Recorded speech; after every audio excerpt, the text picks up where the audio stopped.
warhead. Be careful. Security is extremely tight. Sam Fisher's back. Well, we've known Sam Fisher's back for quite a while, but we're here at Ubisoft's booth of E3 to talk to Richard here about the co-op for Splinter Cell Blacklist. Duke, appreciate you taking the time to talk to us today. No, thanks for taking the time as well. Okay, where are you at the moment with the co-op? I mean, design-wise and everything, what have you got left to do before the game's launched? Oh, we're pretty much wrapping up. We're getting the final bugs out right now. We've got a couple weeks left of development, and then it's off to compliance and off to getting the game shipped in the shelves. Now, we know about sort of multiplayer with Splinter Cell, you know, Spice versus Mercs and everything like that, but with the co-op experience for Blacklist, what are you bringing into it? Really with the co-op, we looked at conviction to start, and we know that our fans really, really appreciated it. It really stayed true to what Splinter Cell is, brought a lot of stealth, and really interesting, of course, co-op actions. So all of our thoughts went to how to make that bigger and better than ever. So we got 14 unique maps. We've got a lot of variety in each level. They're built almost more like sandboxes. The players can attack them any way they want, and the NPCs are going to be even more tricky this time around. Tons of different archetypes that actually cooperate as well. So they cooperate as much as you do in a way, and you have to really stick together to get past them. Now, given the changes that you guys have done with Blacklist, I mean, how's the co-op experience being in development? Have you guys sort of just paralleled the two and then sort of complemented each other? I mean, how did the process work? So at Ubisoft Toronto, we actually house the leadership for the co-op team and, of course, the single-player team as well. So it's really working closely hand-in-hand with the core gameplay. The entire game has a transversal economy, so everything links together. Whatever you do in whatever mode, you're earning money and you're unlocking items for the entire game. So basically, it's a lot of using the same gadgets, a lot of using the same setups, and really working together to make sure it's a really great experience. With the gadgets, with the weaponry, given that you're doing a co-op experience, is there any gadgets and such that sort of like balance out? I mean, you use one with one guy, one with another. I mean, how's you doing that? We got some really interesting gadgets. The biggest ones are more the distraction gadgets. We're obviously still a very strong stealth game, so it's not all about killing, it's not all about grenades. It's about really using your environment and being able to control your enemies. And with distraction comes a lot of techniques where you can lure enemies into each other. Sometimes maliciously, if you want to screw your friend over and throw a gadget at him and then the enemies come towards him. But there's a lot of techniques in terms of distracting guys, getting around them, and working together to try and take down guys at the same time.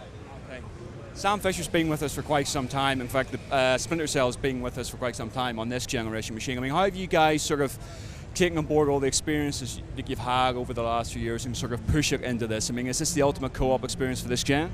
Oh, definitely. I mean, we've really spent a lot of time making sure there was a ton of variety.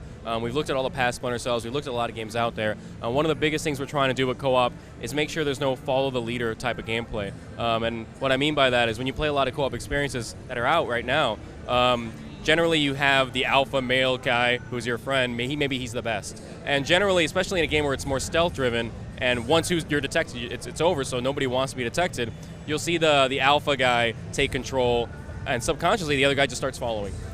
We didn't want that. We didn't want a game where one player could dominate and the other player just has to sit there and watch. We wanted to make sure both players were fully involved. Both players were needed and required. Whether you want to provide Overwatch support for each other, whether you want to stick together, whether you want to split up and try and tackle things separately. There's just a ton of opportunities. You get to decide what you want to do, but the biggest thing is you have to cooperate. What are you actually showing at the booth today? I mean, is it just single player or are you showing co-op as well? Oh, at the booth today we got single player, co-op, and Spy vs. Mercs. It's all playable demos right now. Okay, can you elaborate on what people are expecting to see at the co-op side of things here? I think people are going to be excited about seeing the Sam Fisher as co-op, because Sam Fisher hasn't been one of the co-op guys in the past games. Generally we use other characters for that. But now this game's all about Sam Fisher. It's all about bringing him back in his wetsuit, making sure people understand it's not just him out and doing it on his own anymore. He's now leading the team. He's now the pack leader, and it's all about his leadership. It's all about bringing together and his mentorship of Briggs, who's on the battlefield next to him. So it's really exploring those characters that fans really love.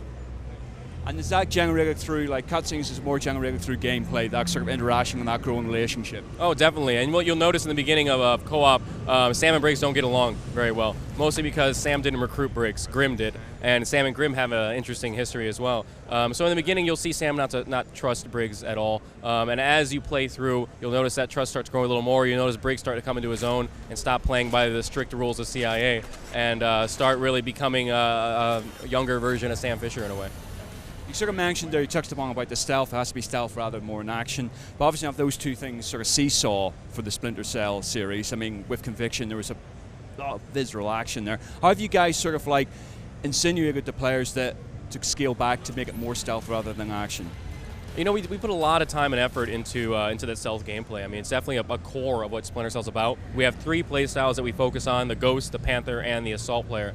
Ghost and Panther are both stealth-oriented, where Assault is the run and gun style. And I know a lot of fans out there are worried when they hear that this is becoming action. And what's really exciting right now with our co-op demo, we're showing a Grim map.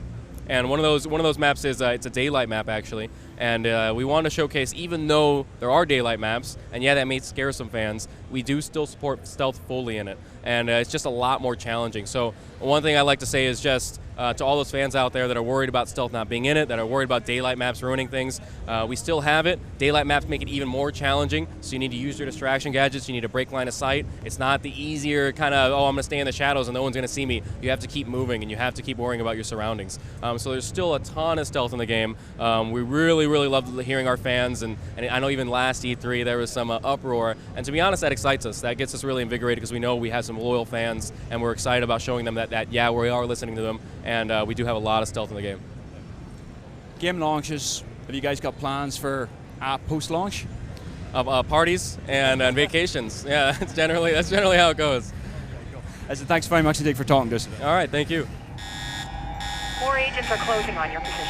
This just keeps getting better and better. Told you this would get messy.